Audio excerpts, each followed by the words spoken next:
एक तरफ बिहार में चुनाव हो रहा है तो दूसरी तरफ एक चुनाव यूपी के बरेली में भी चल रहा है। जी हां, आप चौंक गए होंगे, लेकिन यह सच है। एक तरफ बिहार की जनता अपना अगला मुख्यमंत्री चुनने की तैयारी में है, तो वहीं दूसरी तरफ योगी फोर्स बरेली हिंसा के आरोपियों का चुन चुनकर हिसाब किताब कर रही है। एक तरफ बिहार में 2 चरण में चुनाव हो रहा है तो बरेली की पुलिस 3 चरणों में बरेली हिंसा के आरोपियों का हिसाब करने में लगी हुई है। बरेली पुलिस के एक्शन का पहला फेज अपराधियों का चुनाव है, यानी हिंसा के आरोपियों की पहचान। जो अपराधी फरार हैं उनके सिर इनाम घोषित कर उनकी तलाश की जा रही है। दूसरा फेज है बुलडोजर एक्शन, यानी हिंसा के आरोपियों की अवैध संपत्तियों की पहचान की जा रही है।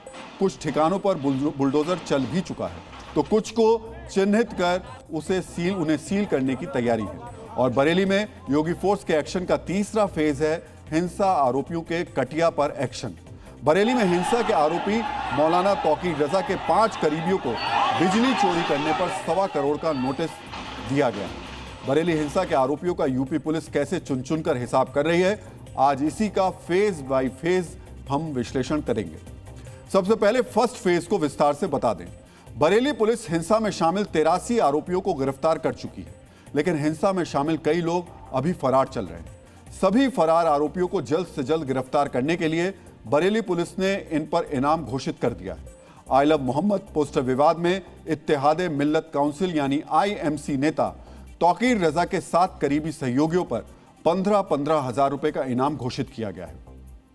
IMC के जिला अध्यक्ष साजिद सकलानी और शहर युवा अध्यक्ष अल्तमस राजा पर इनाम घोषित किया जा चुका है। इसके अलावा हिस्ट्री शीटर अफजल बेग और नायाब उर्फ निम्मा पर भी इनाम घोषित कर दिया गया है। मौलाना तौकीर रजा के करीबी बबलू खान, नदीम और अदनान सकलानी भी 15,000 के इनामी बदमाश घोषित हो चुके हैं। इन सभी लोगों पर पहले से भी कई थानों में मामले दर्ज हैं। बरेली हिंसा से पहले भी ये कई मामलों में वांटेड हैं। नदीम पर तो सामूहिक बलात्कार का भी आरोप लगा है। बरेली में मौजूद हमारी टीम इन सभी आरोपियों के घर पर भी पहुंची। बरेली से हमने आपके लिए एक ग्राउंड रिपोर्ट तैयार की है, जिसे आपको देखना चाहिए और जिसमें आपको पता चलेगा कि कैसे इन अपराधियों ने इस इलाके में अपना दबदबा बनाकर रखा हुआ था।